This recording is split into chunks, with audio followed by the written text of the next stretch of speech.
Today, we're going to be looking once again at another rum from the 2023 Advent calendar that Mr. and Mrs. Rum put out from Australia.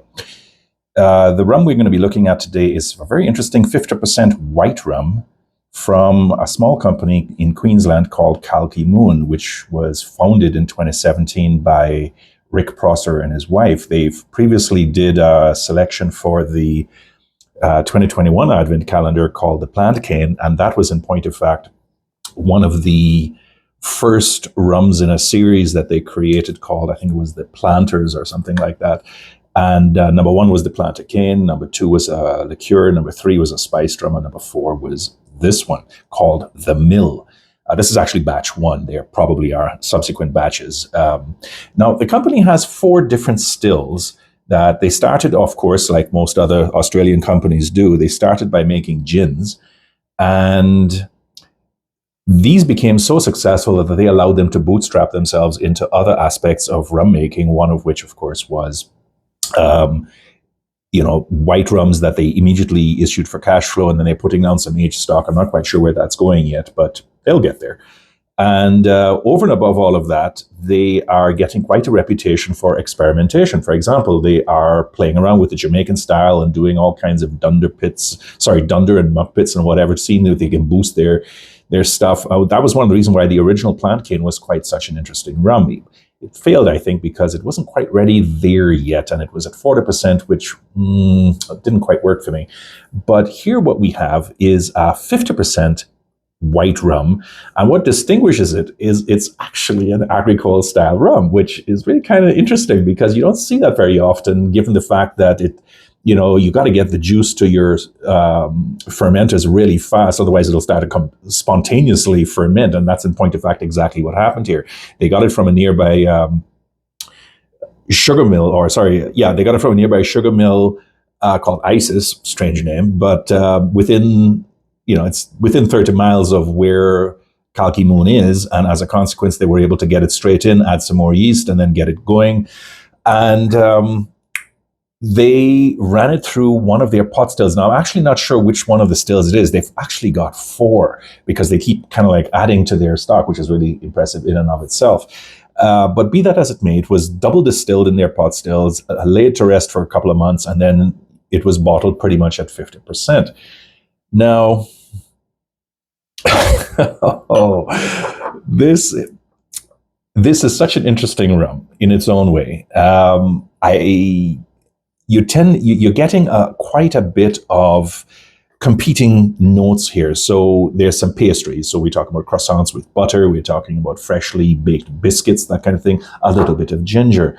The fruits are there, of course they are. You are getting mostly white fruits, so very pale, kind of clear, light, crisp tastes from pears, white guavas, watermelon, that kind of thing. Nothing too aggressive here. The true agricole nature or the agricole profile that we might be looking for from time to time, that's curiously missing.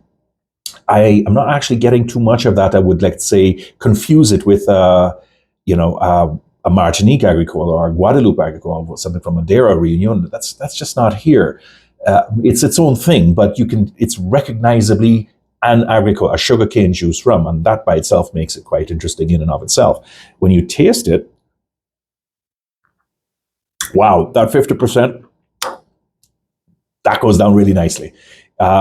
Really interesting piece of work here. No question about it.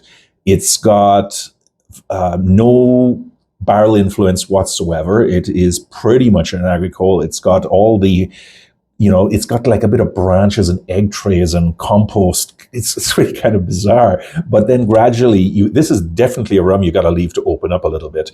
It really does reward that kind of patience, because that's when you start to get the fruits. That's when you start to get the citrus line that comes through it. It varies between orange or lime or lemon, depending on what your personal palate is. For me, it tasted like lime.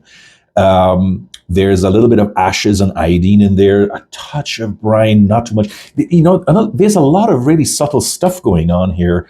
And nothing really jumps out and stands at you. And some of the things don't actually play very well together, but be that as it may, it's interesting, right? It's absolutely a tasty piece of work. And the 50% is actually really well controlled, which means that you can taste it neat, as I am doing here, as I must. And it'll be a very tasty little dram that you can then decide what you want to do with it. Perhaps it might be a bit too aggressive for you, in which case you put it into a mix or something. But overall, I think it's a very nice piece of work where the parts occasionally don't play well together, but it isn't enough to disqualify it. I'm probably going to rate it about 84, 85 points in my written review, which accompanies this, this video.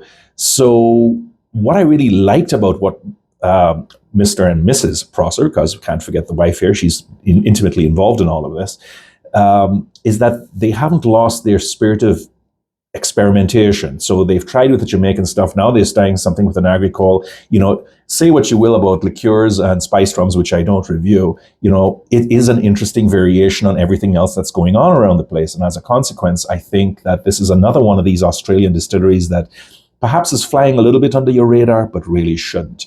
I think it is worth your time to take a look at it if you can ever get it.